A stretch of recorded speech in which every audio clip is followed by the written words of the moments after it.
Hi, in this video we will see how we can create a Python program which can calculate the factorial of a number. Okay, so the user will give some input number and based on that it will generate the factorial of that number. For example, if the user put 4 and the factorial of 4 is 24. If the user put input as 7, then the factorial of 7 is 5040 in this way. So we will use Visual Studio Code as the Python application development environment, and we'll use Python programming language to develop this program.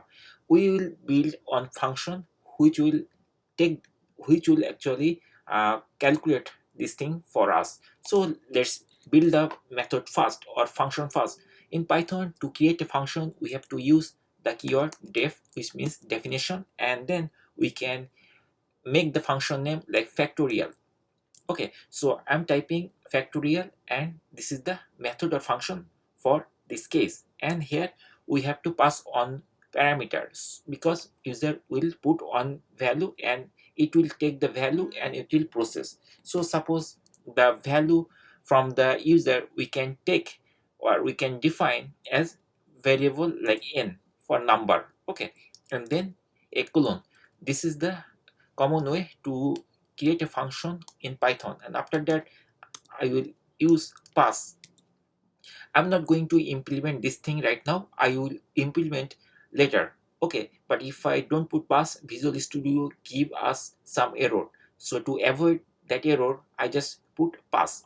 Okay, now let's come to the main program. So from the main program, what we are expecting user to input some value. Okay, so we can capture the input from the user by using the input method in Python, and inside the input we can also type a meaningful message like enter a number. Okay, so we can ask user to give us a number. Okay, and if the user input some value, then we can convert it to a integer. Okay, so to convert it as an integer number we can use the integer method and we can put inside it the whole thing, the input, so it will parse that thing to a integer value, and we can define this thing inside a variable. Suppose the variable name is number, we can make a short n for number. Okay, so whenever the user will type some value, it will capture, it will convert, and then it will assign to this variable. So n means that the value which user put as typing.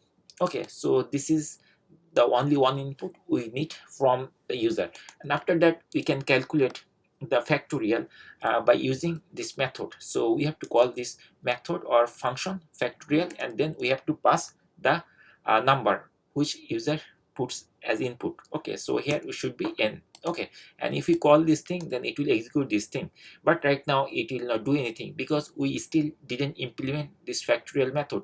Now let's implement this factorial. So we can create a thing like n star multiply, then factorial. We can call this number again, so it is factorial. Then here it should be n minus 1, because here we are seeing that every time it is actually decreasing one value, right? Every time it is decreasing one value, like 4 3 2 1 7 6 5. Okay, so we are multiplying n static or multiply this thing factorial n minus 1. Okay, and finally we can return it, right? So we can return return, return this thing. Okay, now what will happen if the user input 0 as input, then what will happen? So for that case we have to consider some if block. Okay, so what we are doing, we are typing if, and it should be if else block, so I'm typing this thing if else. Okay, and inside the else block I'm passing this, for example. Okay, so this is for other case, and if condition, if user puts n, that means the number equivalent to 0. Okay, if the user inputs 0, then this block will work, otherwise this block will work. Okay, so here we have to return 1. Okay, because for 0 it's the exception, right? So in this way we can easily implement, and finally we can save it.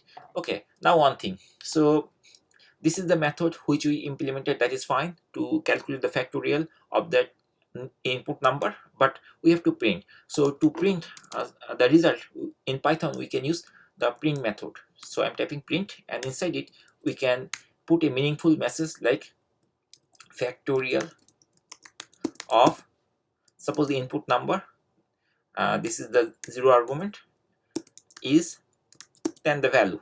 Okay, so here we can put 1. Okay, and finally we can format, and format this is the value, so n, then comma, and this is the output. Okay, so we can directly cut it and put it here.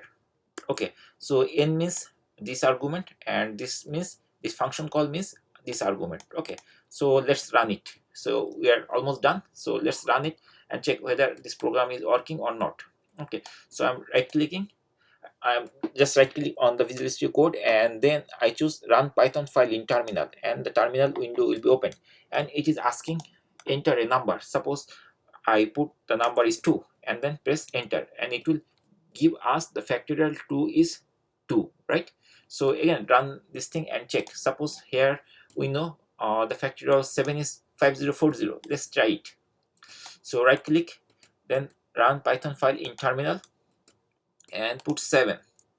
So 7 is the input, and then output is 5040. Okay, and which matches this thing, right?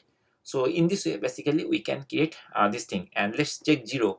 What will happen if user puts 0, whether it is coming 1 or not. Right click, then run Python file in terminal and put 0, and then enter, and factorial of 0 is 1.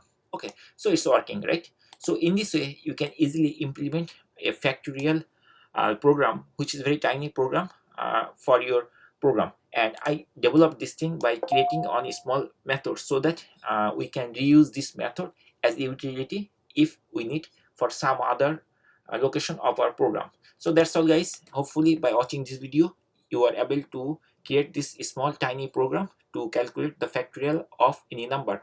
And if this video is helpful, please consider subscribing to our channel. Thank you for watching the video.